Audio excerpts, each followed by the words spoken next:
Hey, parents, and welcome back to the Nurturing Parent Podcast. And in this week's episode, well, actually, let's start. If you heard last week's episode, then you would understand that I am not a perfect parent. And even though I've been here doing this podcast with Lisa for almost 3 years now, I still make mistakes because that's what we do as parents, is make mistakes and hopefully learn from them. And so one mistake that I constantly catch myself making and that I hear pretty often is saying things to our kids like stop crying or stop whining.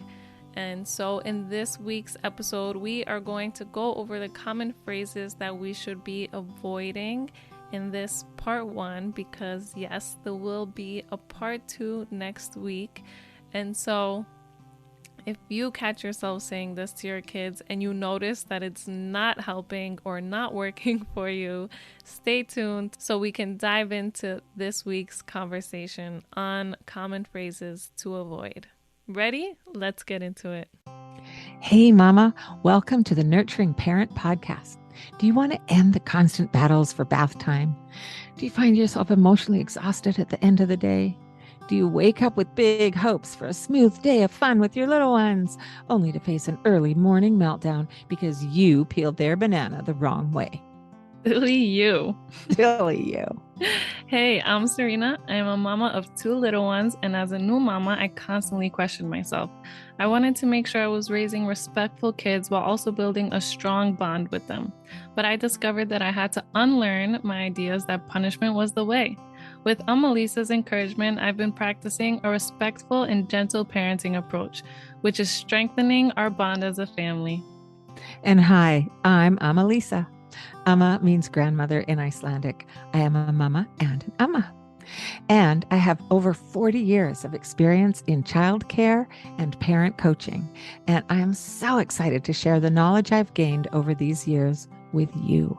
Together in this podcast, each week we will explore some easy to implement skills you can add to your parenting tool belt to help you create a happy, thriving family. All right, so being here with the Nurturing Parent for the past few years, I've been learning some things.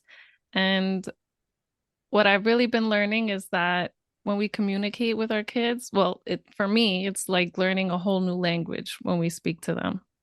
And there are a lot of things that I say to my kids and that I hear my mom say to my sister or other parents when they're just talking to their kids, that after learning the things that I've learned, it makes me cringe a little bit because I know I'm making it worse sometimes, or I'll hear somebody else and I know they're making the situation worse by saying these things. And and like I said, it's like learning a whole new language because these are the things that were told to us when we were kids. So it comes out when we're parenting our kids. And so that's why we had this topic for today's conversation on the 3 common phrases that we should be avoiding, right? Mm-hmm. 3 common phrases to avoid. And we just picked sort of the top 3 that we hear out in the world, right? Or 3 of the top ones. There was quite a long list that we brainstormed, and we've chosen these 3, which are stop whining, stop crying, and use your words. So those are the 3 phrases we're going to look deeper in today. And I'll take each one and we'll go deeper in, and then we'll look at the end an overview of what we've covered. And then stay tuned for next week, 3 common questions to avoid. And I love, Sareena, that you point out that for you in this learning process, it really is like learning a new language. It's like sometimes parents are frustrated when I've taught the courses over the years that I've taught in the parenting realm. And they're like, but why do we have to say it that way? And I'm like, just go home and try and then come back next week and let me know how it went. Right. And that's what we do when we're working with you each week here. giving you some tools to try. Go home and try them. And then come and tell me if it's not working and we'll tweak them. And it's just like tweaking the language, making the language work. Right. And of That course, for me, go ahead. Sorry, that's kind of been something that, like, a wall I've been hitting when I think about this podcast. And I don't want us to be telling our parents what to say to their kids and having like a nurturing parent kind of when you drink the red Kool-Aid, they're all in a cult. I don't want like the nurturing parent cult where we all have to be saying the same thing. And Yes, we are not a cult. yeah. Yeah, but Yes. I've kind of hit that wall where I don't want us to just have to know a script or Mhm. be saying the same things because we're all different people. We're all come from different backgrounds. But Mhm. when I get down to the point, it's just learning how to better communicate with our kids because these are things that we say all the time. And I know when we say stop crying, it makes our kids cry more. And Mm, so I just wanted to yeah. mention that. I don't want us to be robots repeating something, but learning these things have made me learn how to do it better and to get better Mm, results. yeah. Beautiful. And what I'll say there is that's why the Lisa here, loves to give you all the background and the underpinnings of why we don't say those words. What is happening in our child's psyche when we say, stop whining? Please stop whining. Please stop whining. And then we start whining at them to stop whining. And what's going on for them? And why is it not the best? So I love to give you the information. So, and I do give you some potential scripts or some ideas for ways of saying it differently. And yes, please don't robot them. But that's why I love to give you the underpinnings and why I strongly believe that in order to nurture our children into self-realized young adults and through their lives is that if you understand like Maya Angelou said, and Mama Sareena loves to say, when we know better, we do better. So I'm Yes. hoping that what we're giving you here is more of the knowledge so that you know better and you can nurture in more whole kind of ways. Okay. Awesome. Here we go. What is wrong with telling your child to stop whining? Because we all know how a little bit annoying whining can be, right? Am I right?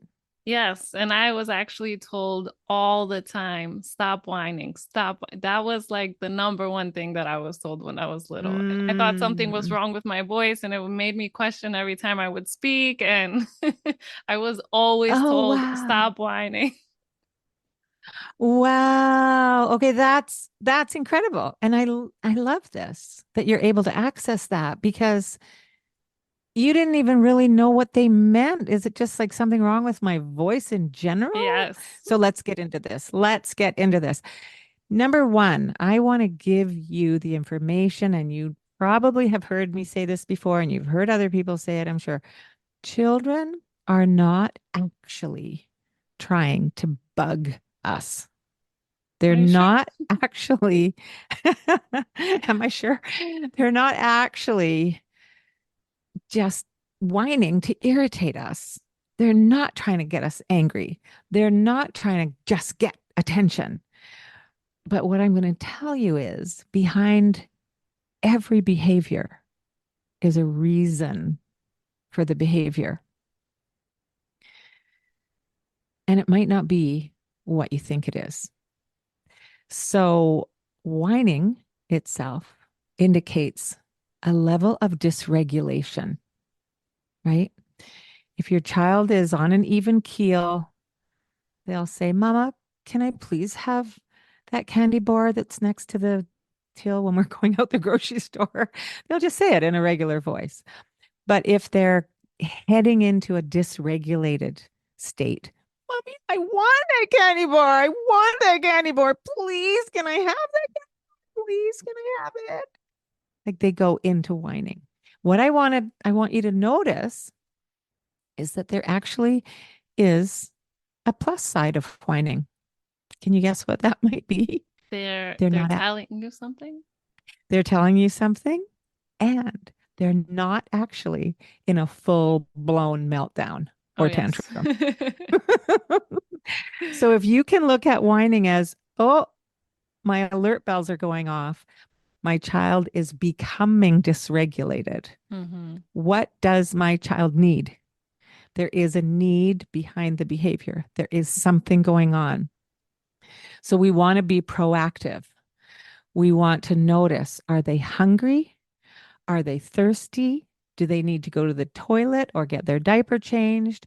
Do they need rest? Are they overstimulated? If you've got them, oh my gosh, if anybody went to Costco on the Saturday before Super Bowl, I'm just saying, I made that mistake once. I'll never make that mistake again. And I saw children in those carts. There were millions of carts in that store that day.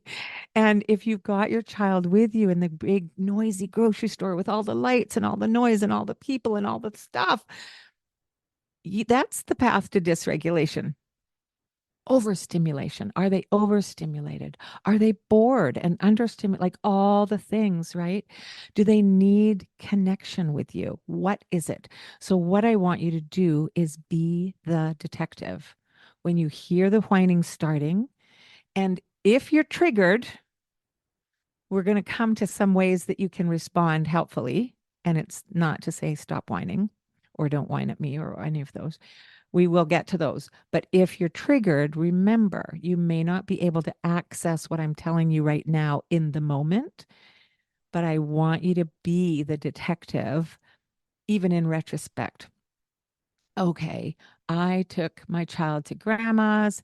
We stayed an hour later than we thought we were going to stay, or than I planned to stay because such and such happened. And now we're driving home, and my child is whining and whining and whining and whining. They're tired.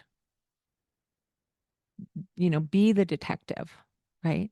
And respond to the need that they have beneath the behavior as much as you can. Can I mention two things too that I Of think are course. big and come up for me a lot is this the Mhm. screen time, and it depends on what they've been eating that day too.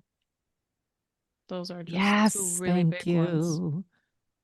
Huge, huge. And the screen time would come under, for me, the umbrella of overstimulation to the brain. Yeah. Sometimes we put our kids in front of a screen to give them some quiet time, but it doesn't work that way. It overstimulates those young, young, young brains. And I'm sorry, but that's the actual scientific thing going on. And yes, what they eat, if they're not eating vegetables and fruits and foods that their body can work with, and they're eating a lot of the carbohydrates and the sugary things and all that stuff, like the empty carbohydrates is what I'm saying, like the puff pastries and all the donuts Yeah. and yeah, then that absolutely those are going to be two big ones. um so you want to be that detective and listen for the feelings and the needs that are behind the behavior. We also want to, as you're being that detective, look at the pattern of, is there a pattern to when it's happening? Is there a certain time of day that it's happening? If it's always happening between dinner and bedtime, maybe the child is getting overtired and maybe they need bedtime needs to be moved up by half an hour or something like that, right? If it's always happening, if the whining happens more when you're out at the grocery store, maybe your child is a very sensitive to light or sound kind of child. If it's happening at grandma or grandpa's house or when the cousins come over, maybe there's certain interactions with certain people that are challenging for your child. So look at the patterning. And then what you want to do is try to step in, to be proactive and have it. You're going to do your pre-paving, you're going to feed them the food they need, you're going to have the water on board when you drive to grandma's house, all those things you want to be proactive about. When we say stop whining, what it actually does, and Sareena, you pointed to that so beautifully in your opening, It shuts a child down. You were then, as a little child, wondering what was wrong with you, what was wrong with your voice, and then afraid to speak up. And I'm just going to say, all you listeners out there, when we first met, Mama Sareena and I, Mama Sareena said to me, I really want to do a parenting podcast and I'm terrified. And that terrified piece can come from that constant stop whining, stop whining, stop whining message that you got where you didn't even understand exactly what that meant. What is whining, right? So we want to create, as nurturing parents, our aim is to create a safe and secure space for our children. We want to give them a place to go and a way to be that is helpful. So if your parent had said to you, Sareena, I need you to speak in a clear voice, you might have tried it again. Probably not after you'd heard it 100 times already, but in the beginning, you might have gone, what does a clear voice sound like? You might be able to say to your child now, use your powerful voice. I heard that recently by a woman named Charisse Sims. If you want something, or if you want me to listen, use your powerful voice. And I love it so much. Let me just see. She's from Reparenting for the Culture. If you want something, or if you want me to listen, use your powerful voice. That sentence gives the child the message that your words matter, that you have power, that your voice matters, and that I'm listening, that I want to connect with you.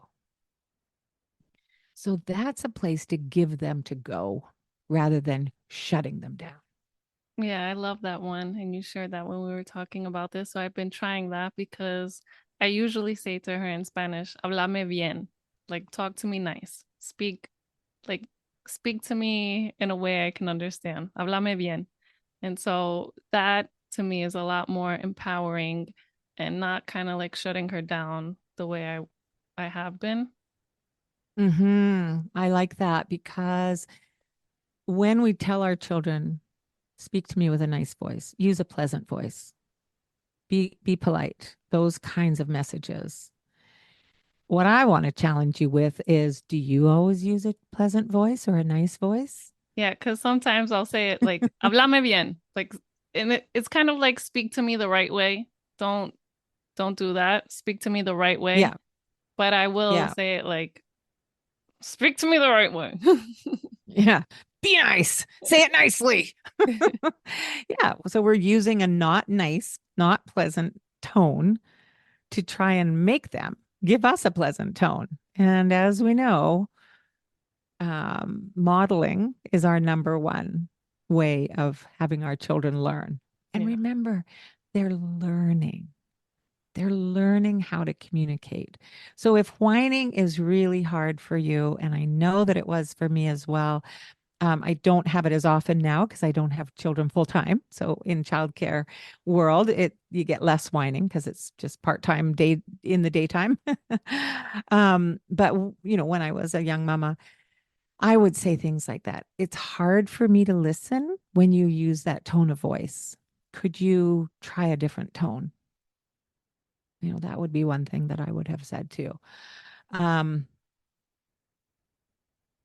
and please use a clear voice or use your strong voice. Like there's some different ways of putting it. And I would hesitate, I would caution you against that nice voice or that pleasant voice.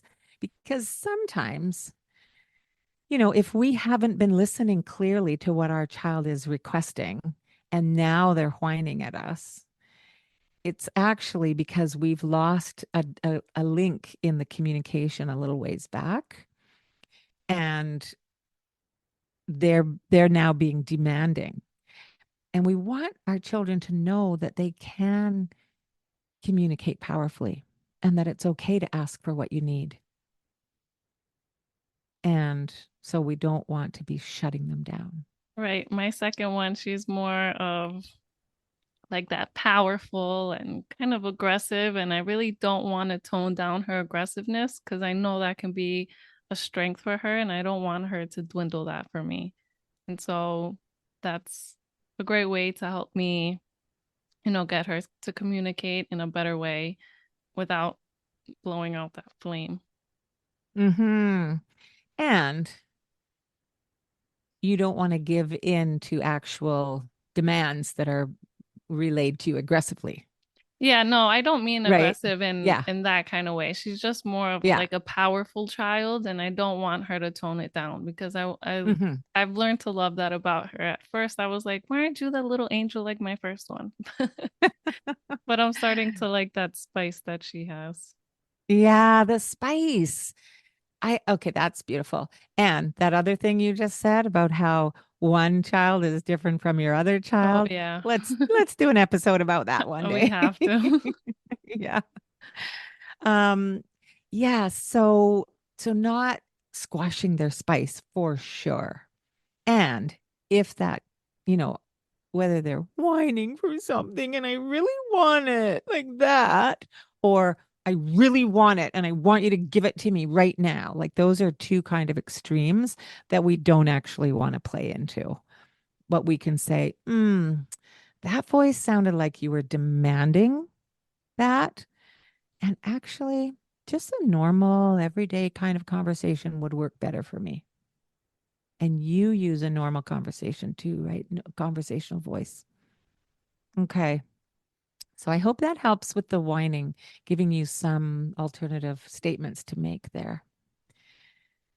Now let's move into stop crying. And what comes after that? There's a whole bunch of different things that sometimes come after that. Well, like if I say stop crying, it's like feeding the fire, and it's more, it's louder. Hmm. So it doesn't work. No. That's what you're telling us. Yeah, not at all. It's feeding the Yeah, fire. it feeds the fire. Okay, good. Stop crying. That didn't hurt. Stop crying. You're fine. Stop crying. What are you crying for? All the variations of that, right? Whether they've fallen down, they were running down the hill and they fell and scraped their knee, or whether somebody grabbed a toy from them that they really wanted and they don't have the language for it. So they just burst into tears. Stop crying. You're fine. They just took your toy. And again, what's happening here is that we are squashing their experience. We are squashing and suppressing their emotional responses. That's not really our job.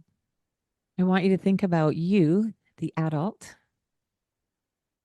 having, I don't know, an interaction at work or maybe with your mother in law, or, I mean, poor mother in laws always get picked on, but, um, or a driver, or somebody out in the world and you're grocery shopping and somebody speaks really nasty to you, whatever it is, and you're upset and you come to your partner, your husband or your wife or your, partner that you talk to in life and you're crying about whatever happened.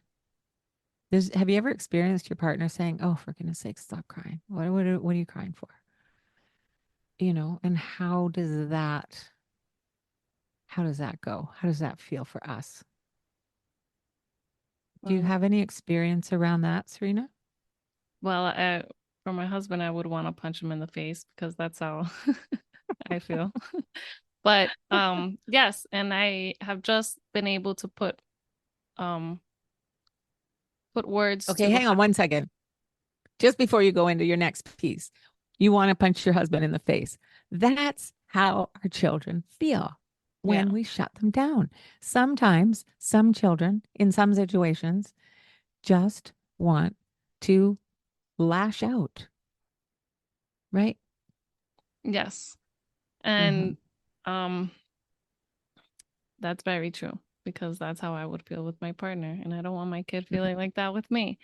But for Exactly. an example of what you were just talking about is, and I have just been able to put my words to it, is that every time I go to my mother in law, and I don't mean to put her on the spot, but she's the person that I've been experiencing it with, is that every time I go, like in the morning, I'll go downstairs and she'll say, "Hi, how are you?" And I'll say, "Tired." And she'll go, "Oh, aren't we all?" Or when I just started going back to the gym and I was very sore and I didn't want to go the next day because I was super sore, she was like, "Well, what's the point of going to the gyms then?" Like, what I've noticed is that she's constantly invalidating my feelings. And it's not her saying, "Stop Yes. crying," but she's just like she'll ask me a question, I'll tell her, and she's just constantly invalidating. And it makes me feel like, okay, like I don't even want to talk to you anymore. I don't want to tell you anything. Like why Hmm. would I even answer your question if I know you're just gonna bounce back with a rejection or something like that? So that's like another side to it, is not even just to stop crying, but it's just constantly invalidating my feelings and making me not want to tell you anything. Yes, right there, that part. When our toddlers, for most of our listeners, we know that you have young children. So, and even if they're older children, but when our young children are crying about something, they scrape their knee. Who are we to say it doesn't hurt? Who are we to say stop crying? You're fine. If It's their okay. best, It's okay. it's okay. You're fine, right? It's invalidating another human being's experience. And what you just said, Sareena, is you don't ever want to tell her anything. You've realized, wow, she's just constant invalidation. I don't even want to talk to her about anything that I'm experiencing in my life. That's what happens to our children. And here's the thing, when they have a scraped knee, when their best friend said, I don't want to play with you today, when, they get hurt feelings or hurt bodies, we might think from our adult perspective, oh, it's just a little tiny hurt. Get over it. But when we do, all those little tiny hurts build up. And every time we tell them to get over it or stop it or get on with it or, all that invalidation, it suppresses and squishes and squashes, and they end up not coming to us when they have what we might think are the bigger problems. They're 10 years old, they're getting bullied at school. They're 14 years old, somebody wants to sell them drugs in the hallway. Like somebody else is wanting to give them some drinks and, get a little hanky panky going on. What, like, oh my goodness, you guys, every, okay, Mama Serena is laughing at the hanky panky. all all their things that they're upset about when they're toddlers, for them, they're big things. They may look little to us, but honor and acknowledge their big things when they're toddlers, and they will keep coming to you as they grow. And the things that they're dealing with are, in our eyes, bigger things. So that's another really good reason to acknowledge the feelings. Oh, you just fell and scraped your knee. Ouch. That can hurt. And you don't have to get all mamby-pamby and, oh, baby, I'm so sorry. Like, you don't have to go there. Just acknowledge that it hurt, right? When we squash down the feelings that they're having, it actually also changes the normal trajectory towards independence. When we have stifled feelings, it leads to insecurity and a constant need for reassurance, a neediness, and whining. So, if your child is whining a lot, you also might want to look at and really just question yourself.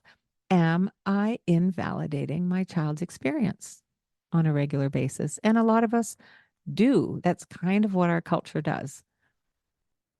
The day that we're recording this is the third anniversary of me experiencing a house fire and losing everything. And I can't tell you how many people in the last 3 years since that event happened have said, oh, well, at least nobody died. I'm like, Mm, really? Because or my house just burned like 3 days ago. And that's what you're going to tell me right now?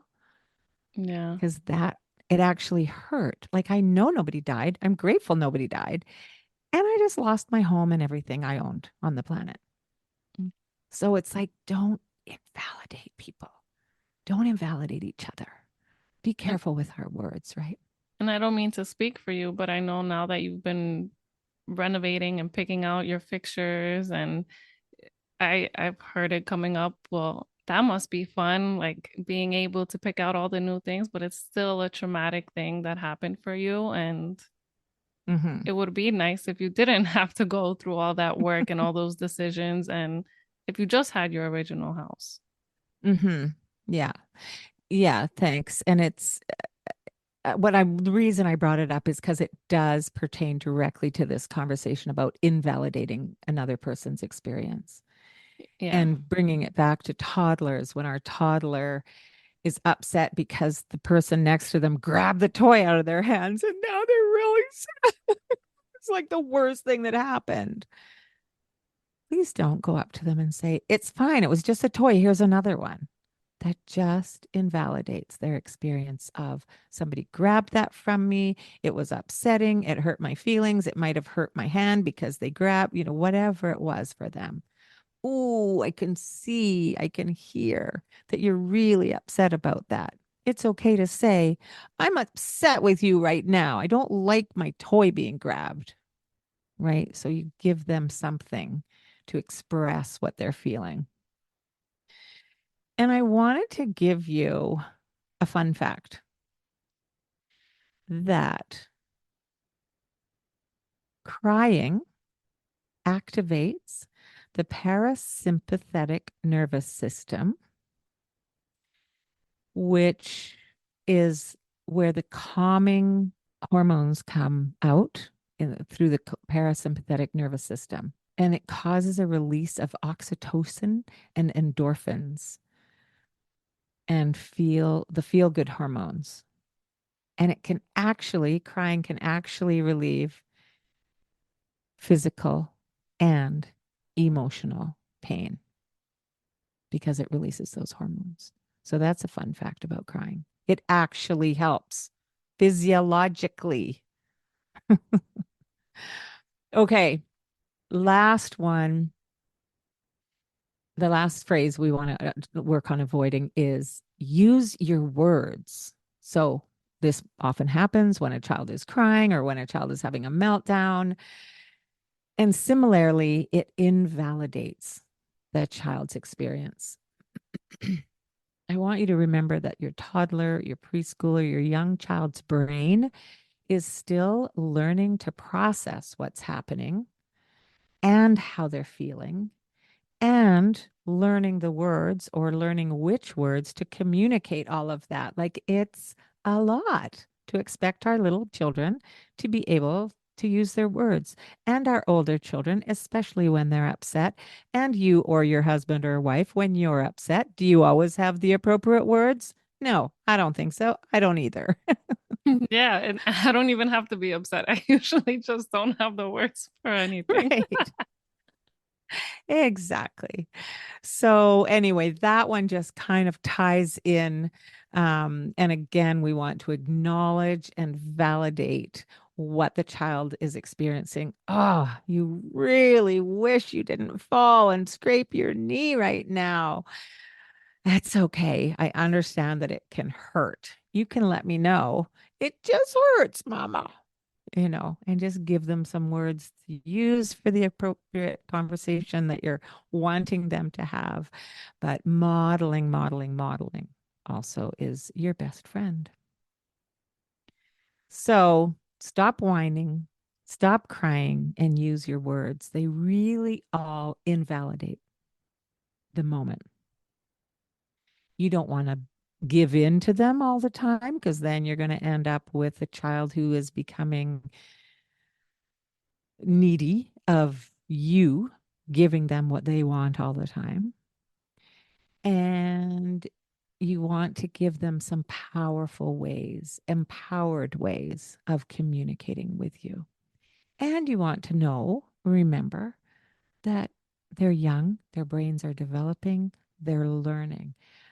They're learning to see what just happened, what am I feeling, and how can I best communicate this? And that's a lot to expect of any young brain. And they'll get there. Yeah, They will and get there.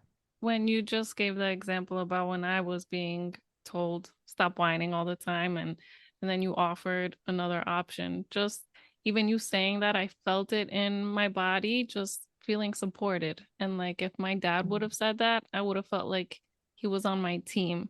And we Mm, always want our kids to feel and know that we are on the same team. It helps them work with beautiful. us, and it helps us work with them.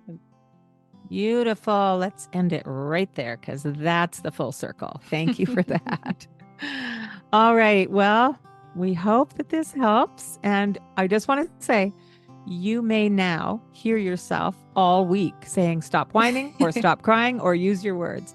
And I want to remind you that the starting place of being able to change a behavior that we want to change is by noticing it and becoming aware of it. So when you notice yourself saying, stop whining at me, go, oh, there it is. There it is. That's what they were talking about. That's what we're working on. All right. So be kind and gentle with yourselves. And remember that we love you. All right. So to dive into my gems from this week's episode, I'm going to start with my first one being that by using these phrases, we're really shutting our kids down instead of empowering them. And so I never really noticed it, but being told when I was little, stop whining literally all the time, like it was really shutting me down, and it really made me be more quiet. It gives me anxiety when I do have to say something. I can't believe I have a podcast. And so just offering that support, like Amma just did, I felt it in my body, and I felt like she was on the same team as me. And that's what we always want our kids to know and understand, is that we are on the same team as them. So instead of using these phrases, these common phrases that we usually do use, we can support them and we can give them the words and give them the tone that they should be using. Number 2 is that we really want to acknowledge and validate their feelings, and we're doing the opposite when we're telling them to stop crying or stop whining. And like I said, it doesn't help. And if I could just share one thing that my mom shared with me once after listening to an episode, was that when her daughter was upset, my little sister, she just sat with her and held her, and like just stopped saying anything and just sat and held her, and she calmed down so fast. And my mom was so surprised that that worked. And so sometimes that's what that might look like, is just being there to support them through their feelings instead of shutting them down. And then lastly is the fact that crying releases feel-good hormones and can relieve whatever pain that our kids are in. And I know sometimes I'll look for a movie that will make me cry, because sometimes I just need to like let it out, and it does feel good to cry. And my husband won't tell me to stop crying, but he will laugh at me when I cry, because I cry in every single movie. But he'll make fun of me, and sometimes I do want to punch him in the face, because I'm like, do you not have a heart? But that's pretty amazing, is that crying does help them feel better. So why would we make them stop crying, or think that we could make them stop crying by saying stop crying? So we hope that you enjoyed this week's episode. If you're ready for more of this topic, then stay tuned for next week. Tuesday, we release our episodes, so we hope to see you then. And if you did get something useful out of this week's episode, make sure that you please leave us a review of something that you learned or something that you really liked from our episode. It really makes our hearts light up, and it helps other parents know that this is the podcast for them. So thank you so much, and good luck this week noticing when you say these words and how you can change them. All right, take care, parents. I want to sing with you. I want to dance with you. I want to laugh with you. Oh, how I love to be with you. I do.